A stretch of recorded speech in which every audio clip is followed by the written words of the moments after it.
Okay, so again, we're back in 13.5 here, talking about motion in space. And so they give you this problem. I don't want to write it all down, but let me just talk about it. It says a soccer ball is kicked with an initial speed of 25 meters per second and an initial angle of 45 degrees. Assume an initial height of 0, and that gravity is the only force acting on the ball. Find the maximum height and the horizontal distance it travels before hitting them. So it's essentially, at least the beginning setup is the same as the one we did last time, right? So there was some confusion about football versus soccer. I apologize for that. In this case, we're talking about football, right? Traditional football that everybody thinks of. So what shape is our ball this time? Round, right? So it's hard to tell last time, but I drew a football shape. I get to draw another guy running to kick this. Now I forgot how I did that last time. So you got one leg like this. This leg is bent back, getting ready to kick. You lean forward when you're running at a ball, I think maybe a little bit. That's awesome. Okay. So, that's all good. We know when we kick a ball, so again, this is, we're ignoring air resistance and things, right? But otherwise, if you ignore air resistance, what shape does a projectile follow? What kind of curve? Well, parabola, right? All motion is parabolic. It's going to do something like that, right?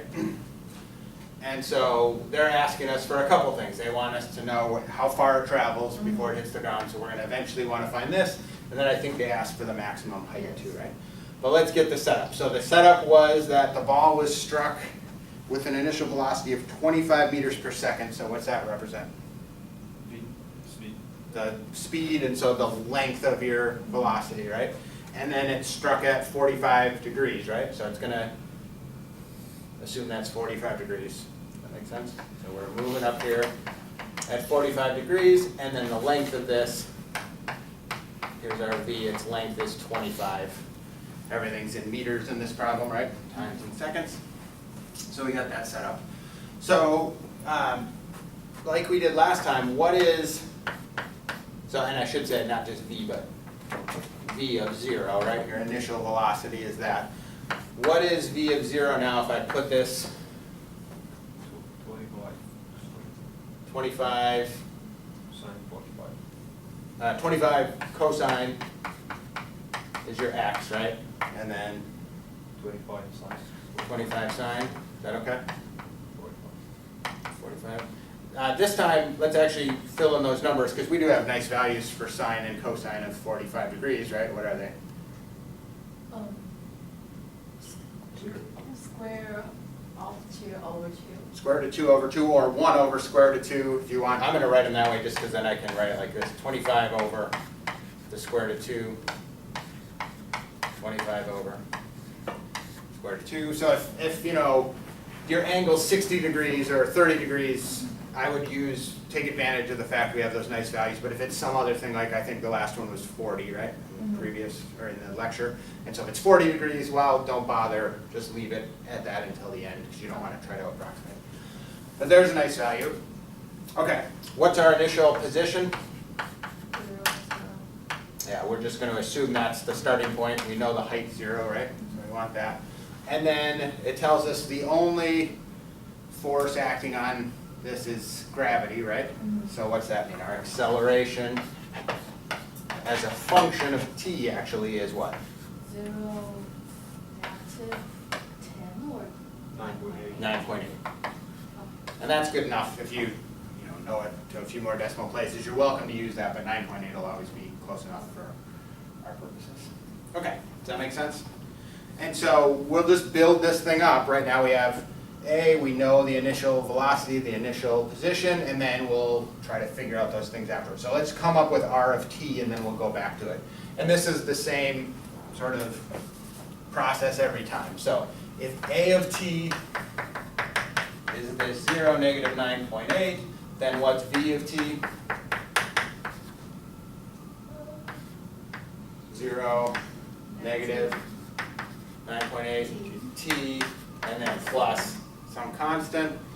And our constant's just going to be this, right? Initial velocity. And so I'll just jump ahead, right? So I'll just say v of 0 is going to be c, right? And so you just plug that in. So your v of t becomes what?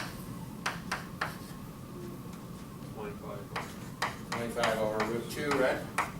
And then negative 9.8t plus 25 over root 2. Does that make sense? Okay. What's next? RT. R. So R of t is 25 over root of 2t. good. 4.9 Yeah. Right. Over 9t squared. plus 25 over root of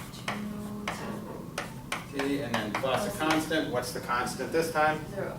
0, right? Because your R of 0 is 0, and this all gives you 0. So I'm just gonna, I'll just rewrite it like that. So we end up with this setup: 25 over square root of 2t, t squared plus.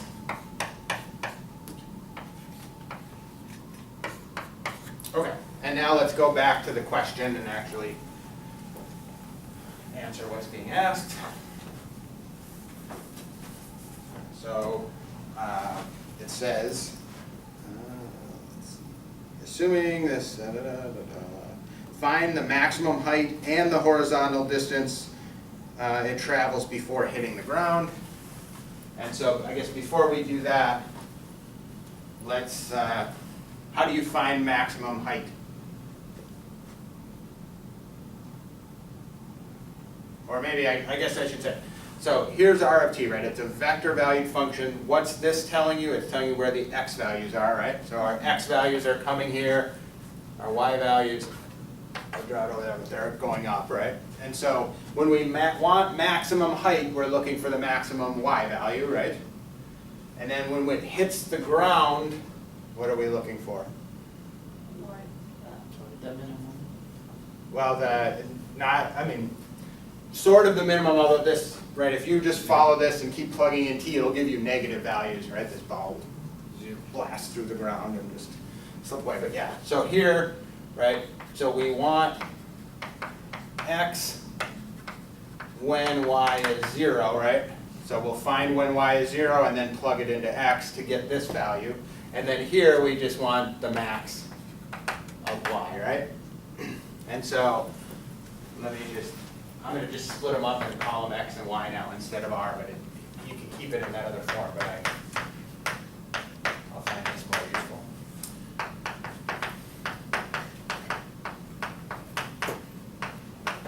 Okay, so there's our two pieces that we need, and so let's do the maximizing of y first. And I'll just say, for all of this, right, all we really know right now is that t is greater than 0, right? We assume time starts when we kick the ball. So t is greater than 0, but we don't have a max on the top. The max will be when it hits the ground, then this model will stop working. So to find the max of y, what do we do? Find t. So, yeah, I mean, so you just do the max how you would anyways, right? This is always giving you your height. When is that going to be the biggest? Take its derivative. And you don't need to show every detail you might have back in your earlier days, but what do you get here? That points 8t plus 25 over root of 2. 25 over the square root of 2. And so, and let me just say here, this is a parabola opening down, right? So it's going to have one critical value, and that's going to correspond with the maximum. So back in Calc 1, if you'd done this problem, you would have had to find this, confirm it was a maximum. I think now, if we can just recognize parabola opening down, all I have to do is find the critical number, and I'm good. So find the critical number of this. Yeah, set it equal to 0. Right, 9.8p plus 25 over the square root of 2 equals 0, and so your t is just that, right? 25 over square root of 2 times 9.8. And at this point, let's just approximate it again with all of this, 1.8. with the knowledge that we know that's got to be the maximum, right? And so I'm just going to punch this into the calculator. Times 9.8. And I wouldn't even bother writing that down. It's like 1.8 something, right? But now, is that the maximum value? Is that the maximum height? No. you That's have to the plug T. it. So I have to plug plug it into What? back into the original Y, right? Does that make sense? And so the max height is the Y of, and I'll just write it like this, 25 over root 2 times 9.8. And if you do that, let's do 9x squared plus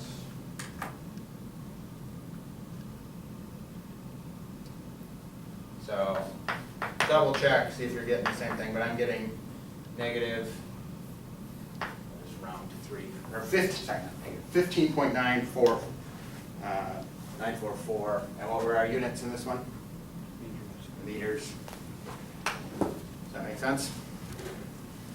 Okay, how about the next part?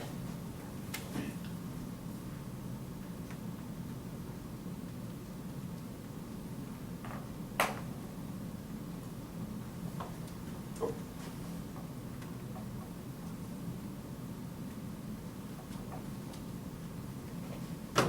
So next part was to determine how far it traveled, right? And so we wanted to find x when y was 0, right? So find x when y equals 0. And so y equals 0 is negative 4.9 t squared plus 25 over the square root of 2t equals 0. So what are your solutions here? 3.6. Okay. And 0. Yeah. So I'll just do this. So you could do this in a couple ways. One way would be to realize parabolas are symmetric, right? If you started at the ground, your maximum is at this, which was like 1.8 something. Your minimum is going to be twice this. You're going to hit the ground again when you're twice this distance. But either way, you can come up with that. So, right? So t is 0. Obviously, that's not the one we're interested in. That's where we kicked the ball from. And then t is 25 over the square root of 2 times 4.9, right? So twice what we had up there. And then what do we do with that value? Plug it into x. Plug it into x. So x of 25 over the square root of 2 times 4.9. And, well, that one's not too bad, right? You get 25 squared over 4, still not going to be the prettiest thing in the world. So that times,